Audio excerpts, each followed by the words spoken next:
Nuts. Cool. Let's come up in 5, 4, 3, 2. Welcome back to 755 is real. I'm David O'Brien, Braves writer for The Athletic, with my co-host Eric O'Flaherty, former Braves reliever. You guys might remember him. Eric was fucking dominant, man. Eric, what's up, man? Nothing. Checking in. Eric, are either of your kids showing triple digit arms yet, do you think? Yeah, my 6-year-old, my 3-year-old's pretty scatterbrained, but my 6-year-old has a cannon. Does he? You know, I mean, he's not coordinated because he's way too big for his age. So he's kind of like a giant Great Dane puppy. But when he puts a throw together, man, he's got a good arm. Most important question: did you put the ball in their left hand to make sure they throw left-handed? No, they both just did it. They're both left-handed? Yeah, but Wow. my 3-year-old kind of just throws with whatever hand he picks it up with. I've been thinking about putting it in his hand and just kind of, getting him used to it. But yeah, I don't know, man. I mean, I'm not going to be one of those dads that tries to groom a big leaguer. I mean, just have him enjoy the game.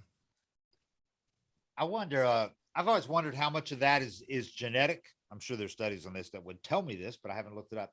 And how much of that is emulating your dad when it comes to throwing and hitting? Because I throw right-handed but hit left-handed, and I know that's because my dad did. Because my dad was our little league coach. My dad, whenever he took us in the backyard, or whatever. So I just naturally started hitting left-handed, even though I'm right-handed. And yeah, I don't know.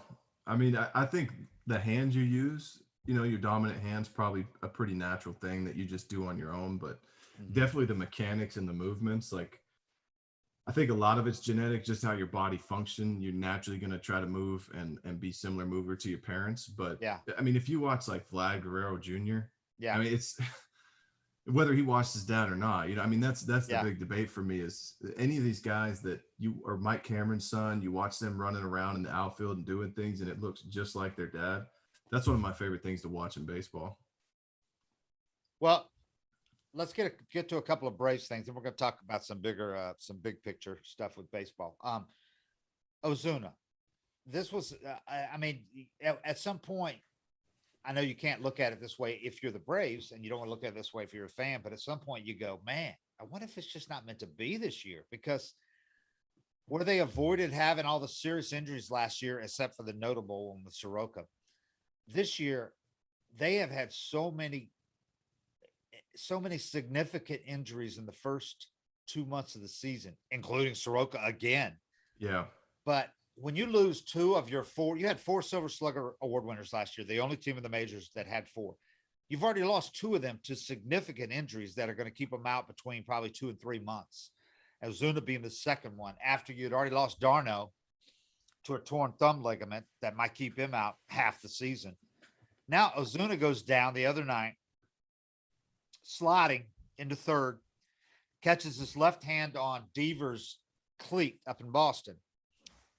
And it kind of is indicative of the season that the Braves have, that he didn't have the oven mitt on, because he always wears that oven mitt protective thing.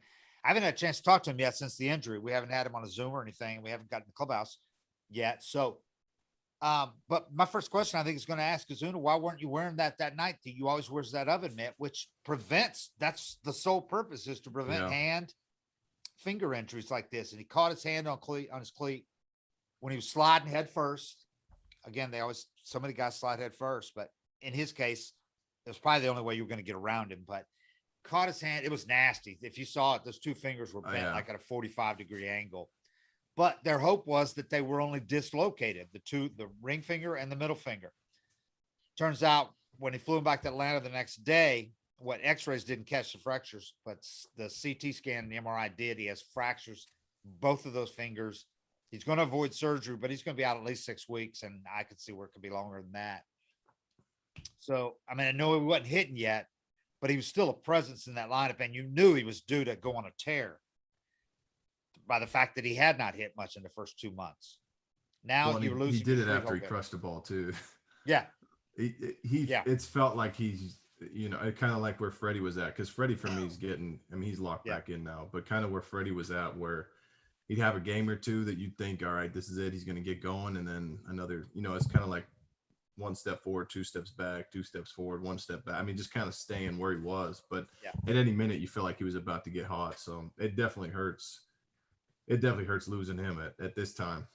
But I mean, you could have argued for a lineup change a little while ago, and now you got Riley probably moving up and get to see how that goes. And Albies. Yeah.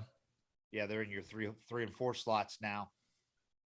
Really fortunate that Albies is raking now, and Riley has been on this career best tear. I mean, for 5 weeks. So that if you didn't have that, you would really be in a pickle. But nevertheless, you got to find a replacement, whether it be inside the organization or out. There's all kinds of options inside the organization, none of them particularly great, but I know that Alex Anthopoulos is checking around all over baseball. If he can make a trade without giving up the farm, because you're not looking, you don't need a guy long term. You got outfielders. You don't need to add an outfielder that is going to clog one of those spots, but you need a guy now. So if you could get a guy on an expiring contract, or maybe with 1 year left, I threw out Peralta's name from Arizona because it's got to be from a team that's out of it, obviously, because a good team's not going to trade a good player in May. Well, yeah, the Cubs would have been perfect too if the Cubs were like 10 games, 12 games out of it and not feeling like they compete, but they're still winning. They're 26 and 22 because Bryant would be perfect because you could plug him anywhere, when Ozuna comes back, but that's just not happening, and it's way too early. It's hard to make a trade right now because nobody knows where they're at yet.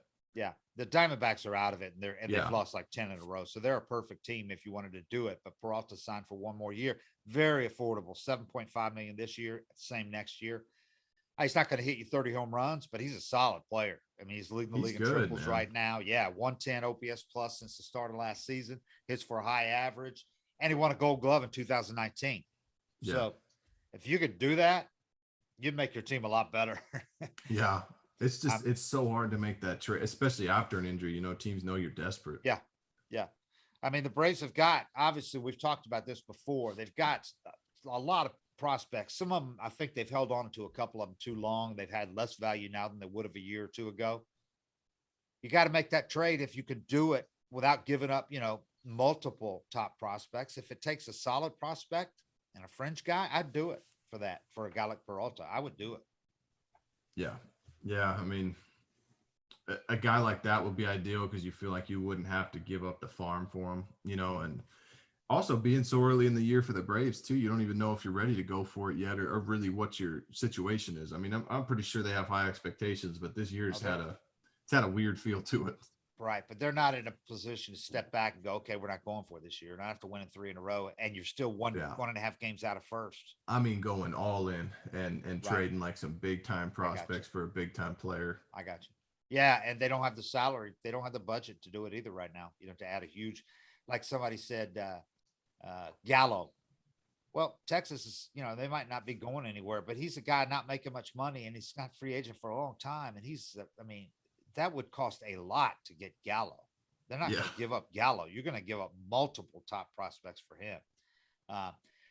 Justin Upton is available, but he's making $23 million this year. Then it goes to 28 next year. So Angels would have to cover a ton of that to make it work for the Braves.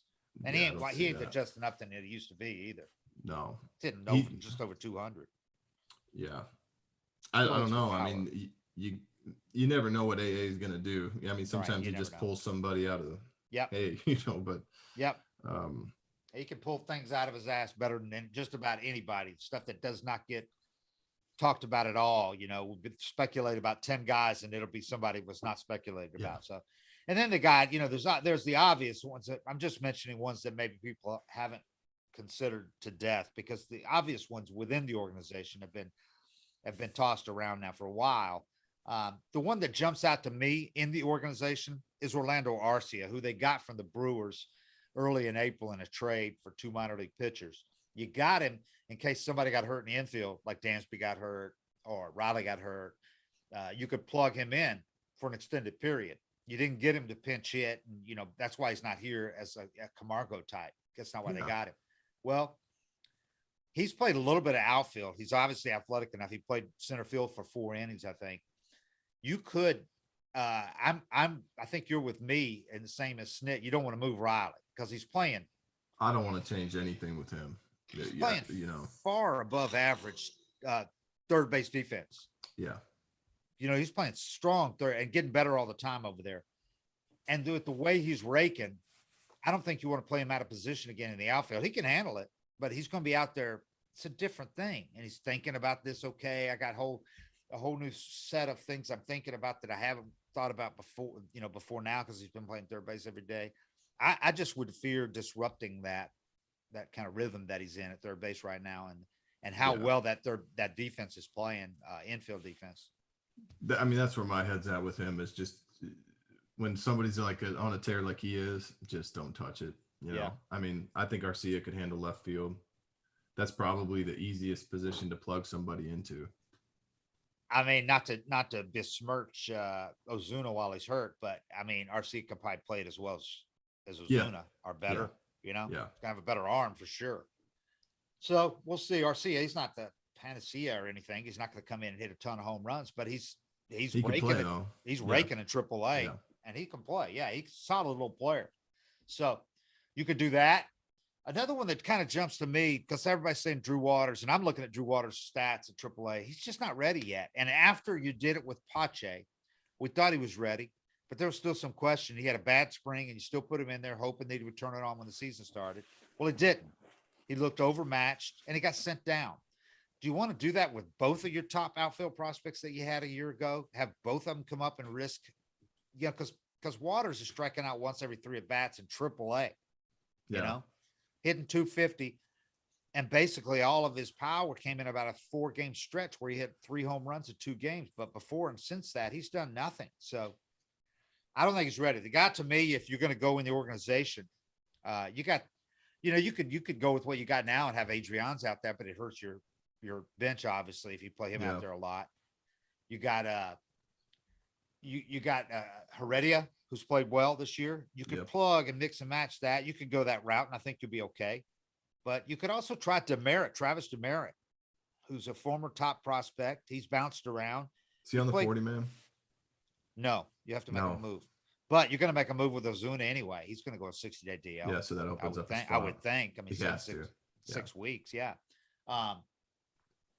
But Demerit is a guy with some pop, and he is killing. He's OPS in 1100, I think, in AAA. Still, he strikes out way too much, but he's hitting for an average, good average, getting on base, got a high OBP. So it's like one of those, he's either getting hits or striking out, but he's very athletic, really athletic, and he can certainly play the position well. So there's another one possibility if they can't pull off a trade. You don't want to go with the guys you've got and kind of mix and match, but. Well, I think you at least try with the guys you've got. Yeah. While you try to let a trade formulate and just buy time to have to make a move. But, I mean, and I don't think they'll do it, but you don't want to do anything drastic and go out and, give up some guys you might want down the road. Yeah. I know, but just to go over this again, in what it's been, this is all in May. They've lost Darno to a thumb ligament injury, probably out 3 months. They lost the guy who was becoming the biggest story of the year for the Braves, Huascar Noah. They lose him when he punches a seat in the dugout in Milwaukee to a broken hand on his pitching hand. He's out a couple of months. Then it'll take another month if they build him up to start.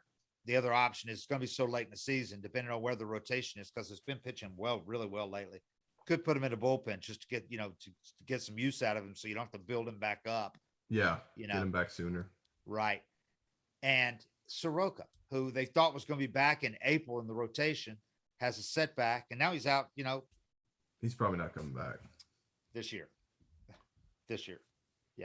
Right. Yeah, he's out indefinitely. We haven't even had the surgeon hasn't reevaluated him since he went and did the exploratory to see how much that cleanup procedure did and what the next course is. But yeah, I'm not counting on him at all to pitch this season. So that's in less than 4 weeks. That's happened. Star-crossed, man.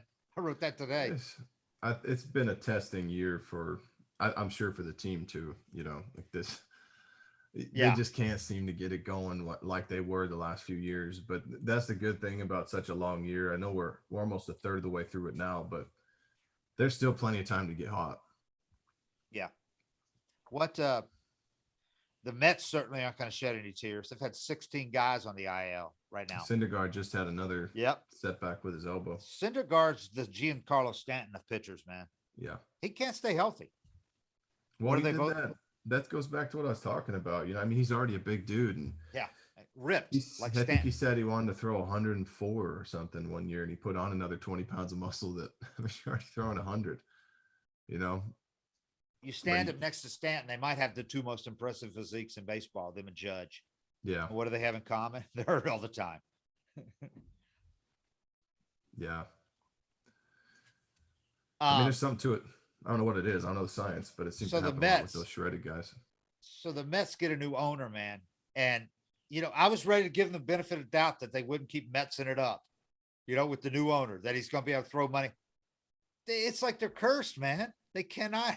They get Lindor. They sign him to this huge contract. He's playing like puke. He's under 200 still. I'm shocked. When they got Lindor, I thought this is a guy that could change the culture. This is a stud. This is a guy that's always upbeat. He's positive. He's a great dude to have on your team in the clubhouse. And I don't know if the atmosphere there has brought him down, or if he's just so intimidated by playing in New York and the contract. But he cannot get it going, man. I know it's weird. I thought by now he'd clean it up, but it's definitely, I mean, it's obviously a different pressure than playing in Cleveland.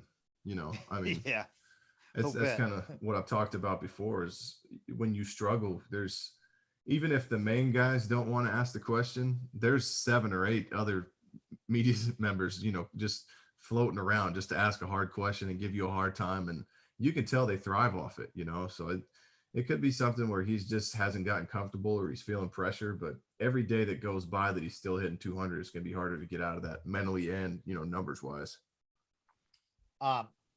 Hey, Cam, you got some ads you want to read real quick before we get into this bigger pictures thing, Major League thing, that discussion? Yeah, we have a couple here. Hurry up. Do it. Let's go. Fine. Come on, man. Step 2. Let's talk about our friends at Tops, the presenting sponsor, as they have been the last couple of months. Make sure to check out Tops.com and Tops Project 70. Tops is celebrating the 70th anniversary of its very first baseball card design with a new program that pushes boundaries while paying homage to their heritage. Founded in 1938 as a chewing gum company, Topps released their first baseball card set in 1951. Now, 7 decades later, Topps has teamed up with 51 artists and creatives from around the globe to revisit and reimagine 70 years of Topps' most iconic baseball card designs through a year-long program called Project 70. Those who are familiar with the live stream, you know the list. Snoop, Diggity Dog, Action Bronson, Ben Baller, so many others, including graffiti artists and animators. There's quite the eclectic list of individuals who are making cards, kind of like, hey, what would Fernando Tatis Jr. look like on a classic template from the 1950s? You can find out for yourself, but keep in mind that these cards are only up for 70 hours. So 3 new cards launch daily. There are some special cards as well. A rainbow foiled edition card, number 1 to 70, a gold frame edition card, and even a silver framed edition card. So head over to Tops.com to learn more about Project 70. Hey, and before we move on, we all know baseball is back in full swing. Well, maybe not for Braves fans with all the injuries, but hey, we can look forward to next year. But with fans heading back to the ballpark and a full slate of games every night between now and October, things are starting to feel a little bit more normal. And that's where The Athletic and BetMGM come in, because they want you to feel even closer to the game that you love. Right now, listeners of 755 Israel can bet $1 to win $100, plus get a free year of The Athletic. You heard that right. Place any $1 bet. You get a full year of The Athletic plus $100 from BetMGM when you win. 755 Israel, great sports writing and extra bucks in your pocket. That's a total win-win-win. Take advantage of this offer. Make sure to go to betmgm.com/athleticmlb, all one word. That's betmgm.com/athleticmlb. Make sure to go to betmgm.com to learn about the terms and conditions. Wow, such a deal. Man, anybody that's not jumping on that. Absolute steal. Got quite a few podcast subscriptions I noticed popped up in the last couple of months. Maybe that's it. Yeah, it could be just that. I mean, $100 free and a free year of The Athletic. I mean, And I'm paying for 365 mine, days. Cam. You better hook me up with a free one. Well, you're always wanting a new mic. You're wanting money. You got to pick one. It can't be everything. Something. And I need some more of that spoon cereal. What's it called? The spoon cereal. Magic spoon. There, not silver spoon. Are you sure? Magic Which one? spoon. That shit's Magic. great. I'll hit them up. I'm sure they wouldn't mind giving us some We more need a product. sponsorship with this peanut butter pretzel company that where do you stand on peanut butter pretzels? God, I love them. The little square ones. Oh yeah, they're I pretty buy 'em good. by the tub. Like Take them or leave them. from Amazon, like a 5-pound thing of them. Oh, God, they're good. Packed with protein, dudes. All right, listen. I wanted to ask about a couple of things. Joel Sherman, my buddy up in New York, wrote a great column the other day about 3 things that he recommended that could be done to improve offense. Because I mean, batting average is like at an all-time low, man. It's like and it's making for some unwatchable games. Yeah. I mean, and that's from somebody like you that loves the sport, loves watching baseball. But I could understand where people might tune in some of these games. I mean, I paid to watch them, so I watch them. But there's some of them that are just so deathly dull this year because of the lack of offense. And it's a combination of things. And obviously pitching is just so much better than it ever has been.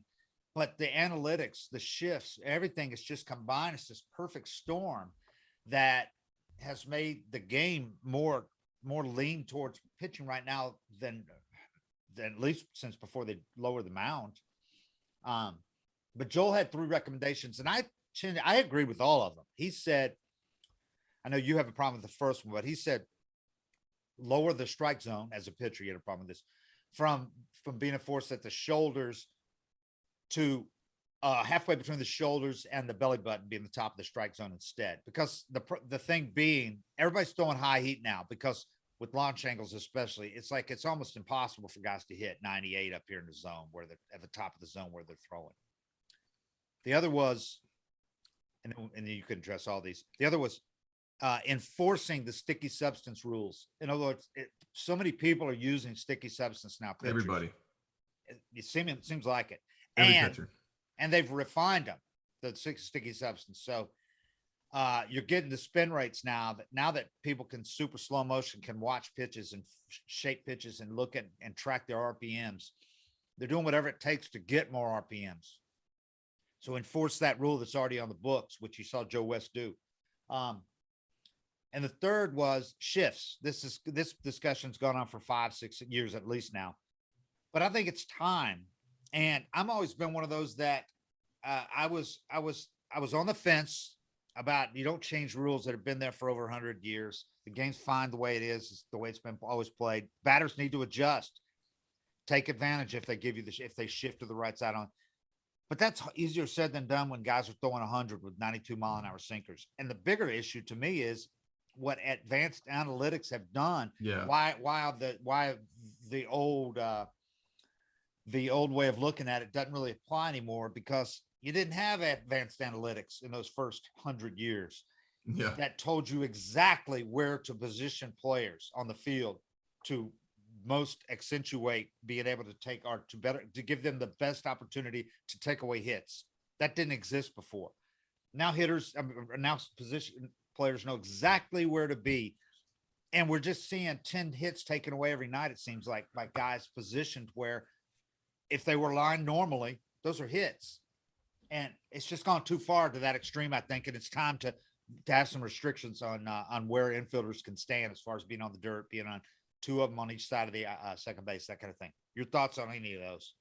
Well, I mean, the shift thing, I go back and forth on because you see guys actively go up there and try to hit the ball the other way. And it seems to work, and Some guys, but other guys don't even try. And other guys just pound balls into the shift. Yep. The thing I asked hitters about this 6-7 years ago when they really started shifting guys like BMAC used to get that top spin single to the right side, just to the left of the first baseman. Second baseman couldn't get it and it just scoot through the infield. Pujols hit a ton of top spin singles that seemed to just take off.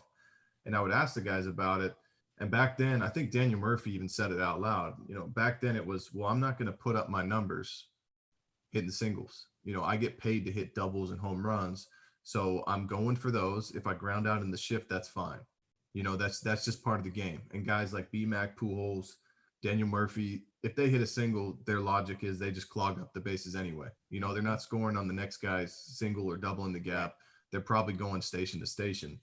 And I didn't like that logic because I didn't think, you know, as a pitcher, giving up a cheap single and then another cheap single, you know, it's so frustrating. You eventually make some mistakes and you make the pitchers work that way by hitting singles off them. All of a sudden there's a bigger hole on the right side because the first baseman has to hold the runner on.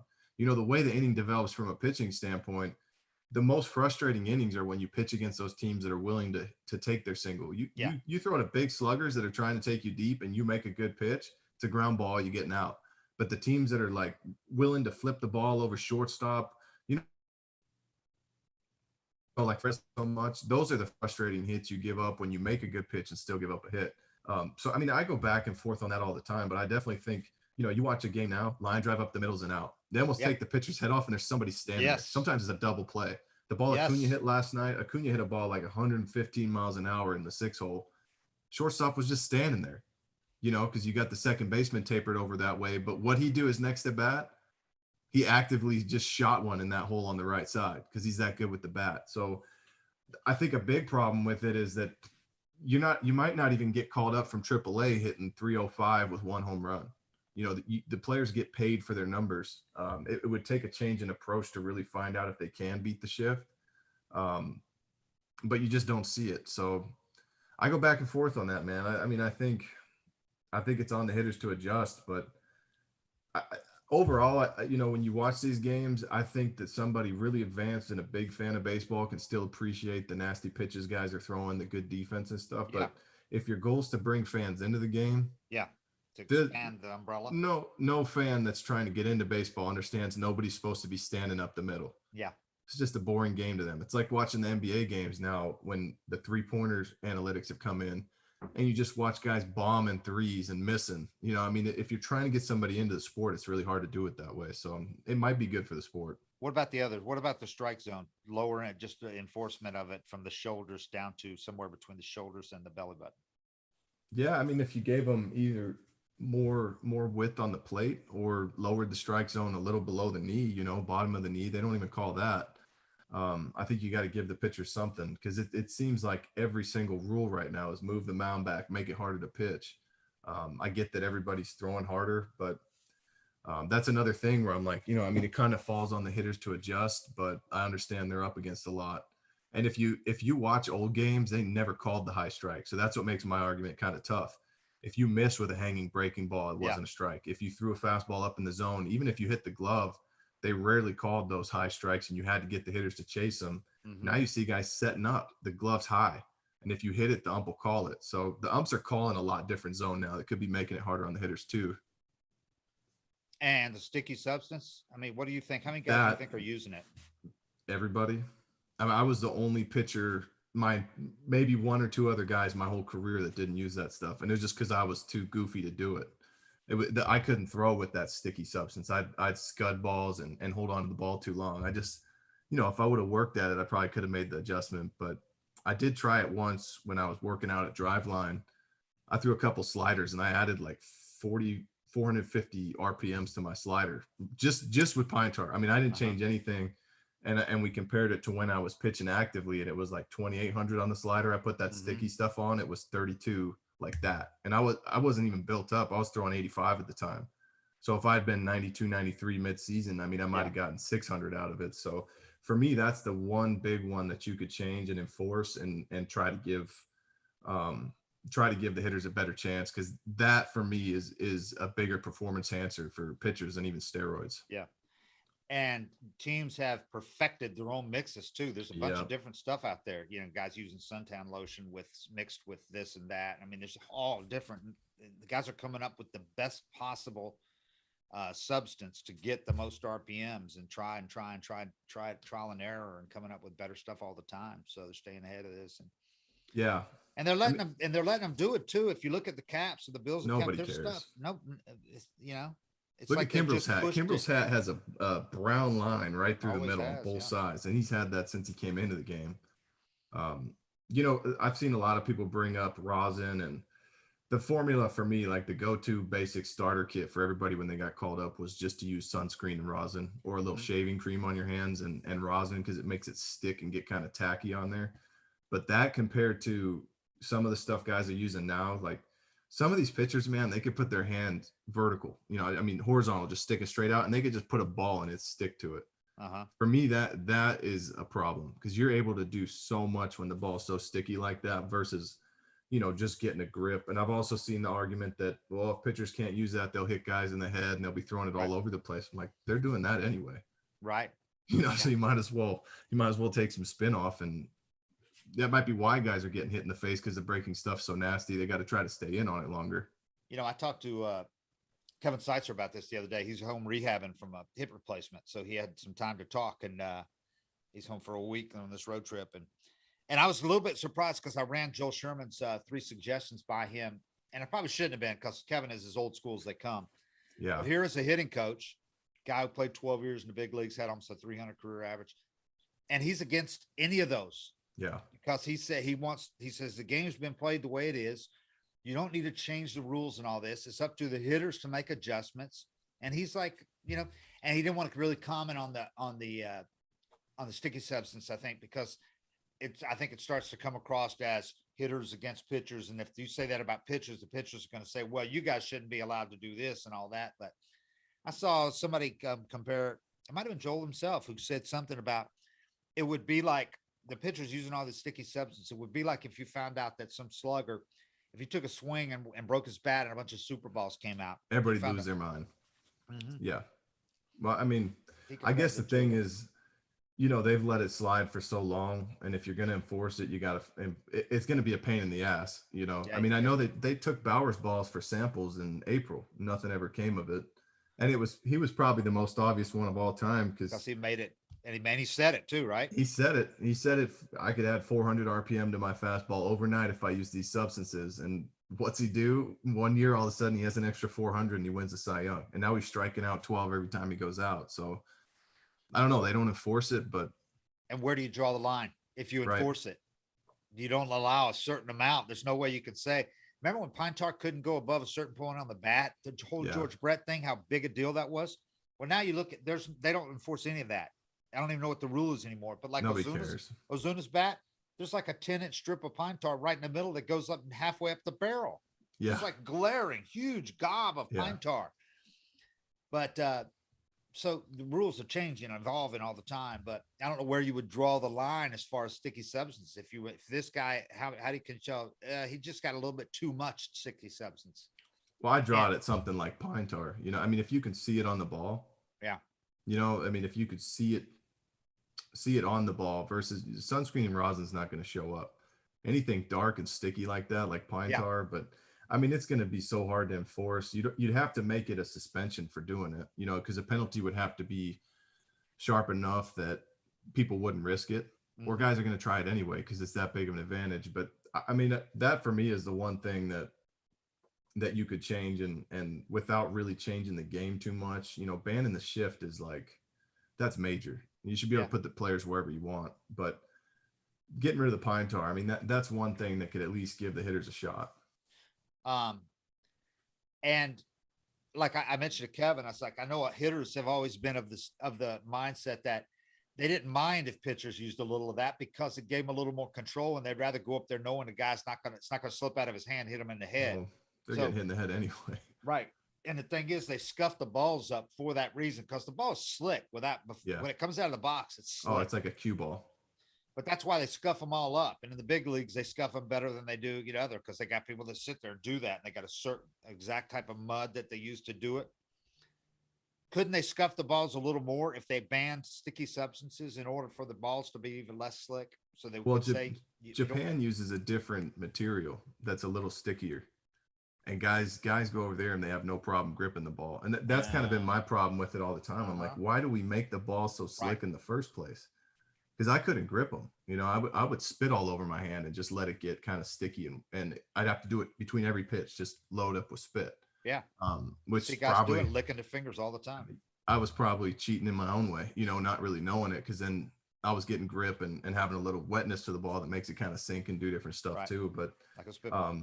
there's just no point. There's no reason why the ball has to be so slick unless you want it to go farther. I don't know if you know more texture on there would make the ball carry less. I would know think they want home runs too. But that, I mean, that's something that they I don't know why because I haven't heard them looking into that, because you could do this. You could restrict sticky substances if you made the ball less sticky. You could get rid of rosin. You could get rid of everything if you did that. If the ball just had some tack to it, and you could just if you could just grip it, you wouldn't need any of that, and that'd cancel it out right away. So that'd be a pretty easy solution if you ask me. Well, all things they need to consider, because they need to do something, because the trend right now is going towards a game that's just I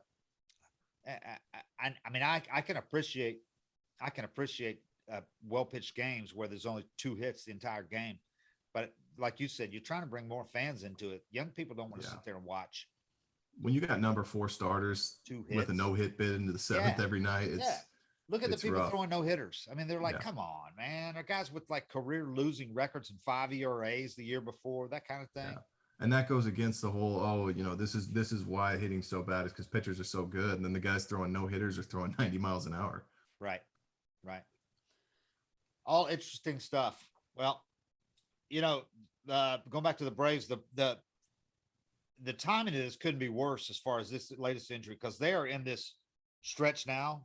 They're entering the hardest part of their schedule, at least the first half schedule. I haven't really gone through the second half with a fine tooth comb, but this is the stretch where they needed to be at their best. And they've really played a lot better baseball lately. They came into Boston. They won their 4th straight. They had a chance for a season high 5-game winning streak. And so they had a lot of momentum going their way. They settled for a split there, which is fine. Now you go to New York for the weekend. If you could come home from this trip with a 3-2 record, that's a big fine. trip. Yeah. But it's just, you keep having to replace key guys, and you wonder how long you can keep doing it. But 4th time they've got to 500, by the way. Every time they've lost that game, usually they've lost a couple of games and stepped back. But this team has not had a winning record all year, and we're almost a third of the way now. It's crazy how they keep getting to 500 and then they lose. Just kind of treading water, honestly. But, I mean, that's why it's 162 games. And if they can get hot and have a crazy couple months, I mean, you see teams that are just in the middle of the pack get hot in August and take it deep. And the team's potential. I think that's probably what makes it the hardest, makes it so hard to watch, is this isn't the team everybody knows. Right. I mean, you're used to them, even that game last night, you're used to them keeping it close and then scoring those runs in the ninth. But when they get down 5 this year, it feels like it's a wrap. They're down 3 or 4 late. They just haven't been making those comebacks. And that's part of the bullpen depth too. They haven't been keeping the games close like they did last year to give them the opportunity to come back. Another streak that ended last night, besides their 4-game winning streak, was one that I think surprises a lot of people, because we're thinking how struggling the rotation was for much of April. Remember, they were like, "Oh, this rotation's was supposed to be good, and it's a disaster." Well, they had until last night when Drew Smiley got knocked around a little bit for 7 runs and 5 1/3 innings, coughed up 2 leads. Before last night, they had a run of 8 consecutive games with 6 or more innings from their starting pitchers, which was the longest streak in the majors this year, which also says something about where pitching is right now, when teams aren't getting 6 innings most nights from their starters. But they went like 16 out of 20 and had a 2.20 ERA in that stretch from the starters. So this rotation's been doing really well, man. Since Smiley came back from the IL, a lot better pitcher, and Freed has been the guy he was last year since he came off the IL. He's been dominant. Yeah, and if Noah doesn't punch the dugout, I mean, what do those numbers look like with him still? Because he was the best starter for most of the season. Yeah. And Charlie Morton is pitching like he's pitching really well lately. Yeah. They're getting a lot of guys that were struggling early. Figured it out, come off the IL, whatever they had to do. And so Ian's been good. If they can get Shane Green back from, he's had a couple of really good outings at Gwinnett, should be ready, I would think, after this road trip. If they can add him to the pen, keep Chris Martin healthy, hopefully they can avoid I think the overtaxed Mentor and Matzik early, but now that they're getting Green and are able to and have Martin back off the IL, maybe use those guys a little less. The bullpen should be a lot better. It showed good signs lately, notwithstanding a couple of games here in the last week, but they've made progress for sure. Because you're going to have to pitch well down the stretch now that you've lost, so many guys from your lineup. There's no doubt you're not going to be scoring like you did last year, and you're not going to be able to count on those comebacks night after night. It's still a good lineup, though, even losing Ozuna. I mean, Still got Acuna, Ozzy, Freddie. It's still a good Dansby's pitching a lot better, and Riley's been. He's been for 5 weeks. He's been about the best hitter in the National League, statistically. The Contreras rakes. I mean, I know. Yeah, Contreras hitting well, so it's still a very good lineup. You're right. It's only a couple of 3 spots in it that are like, eh. Yeah. Dansby's and Ozuna wasn't hitting. I mean, he still wasn't putting up big numbers. It just, you felt like he was going to, hit and was about to go on a tear to kind of even things out. And that's not going to happen now. Might not happen all year now with him. So anyway, there's still plenty of reason. They're still right there. Plenty of reason to believe this team can win the division. Especially with the Mets. It's hard being patient. If you're a fan, it's hard. It's hard being patient. When you're spinning your wheels at 500, it's hard to get excited about it. Yeah, but they got the potential in the team still to go on a 20-10 run or something like that and show everybody, they are who they are. Yeah, not 20-3, but 20-10, they could do that. Yeah. All right, well, we'll be back after the Mets series. We'll be back on Monday to talk about how things are going, and the Braves will have made a move. Could make a move as soon as later today. So stay tuned. Appreciate you guys following us, and we'll be back next week for 2 more shows. 755 is real. We're out.